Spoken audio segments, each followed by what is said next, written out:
চেষ্টা করেছি যে রাসূল সাল্লাল্লাহু আলাইহি ওয়াসাল্লামের মসজিদে নববী সেই সময় কেমন ছিল সেটা উপস্থাপন করবার।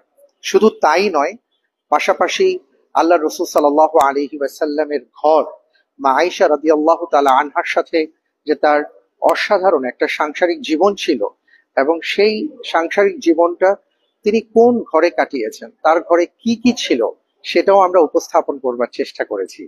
এবং ফাতেমা রাদিয়াল্লাহু তাআলা আনহার ঘরটা কেমন ছিল, উম্মাহাতুল মুমিনিনদের ঘর কেমন ছিল, সেগুলো আমরা আপনাদের সামনে উপস্থাপন করবার চেষ্টা করেছি, যাতে করে আমরা কিছুটা হলেও এই দৃশ্যগুলো দেখে তার মাঝে অবস্থান করে কিছুটা সময়ের জন্য হলেও যেন আমরা সিরাতের মাঝে হারিয়ে যেতে পারি।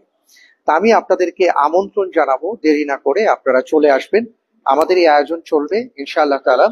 আজকে বুধবার চলছে, বৃহস্পতি, শুক্রবার, আমরা শুক্রবার পর্যন্ত এটা চালাবো। সকাল 10টা থেকে রাত 9টা পর্যন্ত চলবে। মা বোনদের জন্য আমরা জোহর থেকে আসর পর্যন্ত সময় রেখেছি। ইনশাআল্লাহ তাআলা তাদেরকেও আমি আমন্ত্রণ জানাবো, সপরিবারে আপনারা সবাই আসবেন। দেখুন, আমরা ভালো কোনো জিনিস দেখার জন্য, ভালো কোথাও খাওয়া দাওয়া করবার জন্য কিন্তু আমরা অনেক জায়গায় গিয়ে থাকি।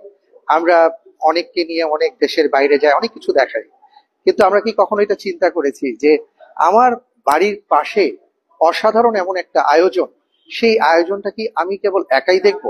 না, আমি বলবো আপনি একা নন, সপরিবারে আসুন। এবং এই আয়োজন ছাড়াও আমাদের আরো অনেক কিছু আছে, যেমন 3D অ্যানিমেশন শো, যার মাধ্যমে আমরা রাসূল সাল্লাল্লাহু আলাইহি ওয়াসাল্লামের জীবনীটাকে উপস্থাপন করবার চেষ্টা করছি আমাদের বিশেষ করে শিশু কিশোরদের জন্য। ভিআর এর মাধ্যমে আমরা আমাদের যারা দর্শনার্থী আছেন তাদেরকে আমরা চেষ্টা করছি একেবারে মাতাফের মাঝে থেকে তিনি যেন আবিষ্কার করতে পারেন যে তিনি সামনে কাবা দেখতে পাচ্ছেন। অসাধারণ কিছু মুহূর্ত। এবং সেই সাথে বই মেলা তো আছেই, এবং রাসূল সাল্লাল্লাহু আলাইহি ওয়াসাল্লামের খাবার কেমন ছিল, ফুড অফ প্রফেট সাল্লাল্লাহু আলাইহি ওয়াসাল্লাম নামে আমাদের আরো একটা প্রদর্শনী আছে।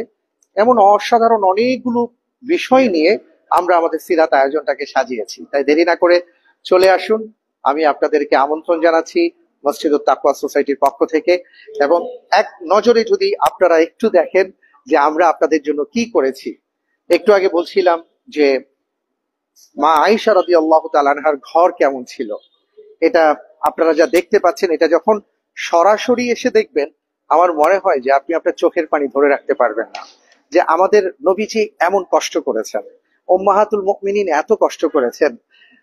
ফাতেমা রাদিয়াল্লাহু তাআলা আনহার ঘরের সামনে আসলে আপনার মনে হবে যাকে রাসূল সাল্লাল্লাহু আলাইহি ওয়াসাল্লাম ঘোষণা দিয়েছেন যিনি জান্নাতে নারীদের নেতৃত্ব প্রদান করবেন, তার জীবনযাপন এতটা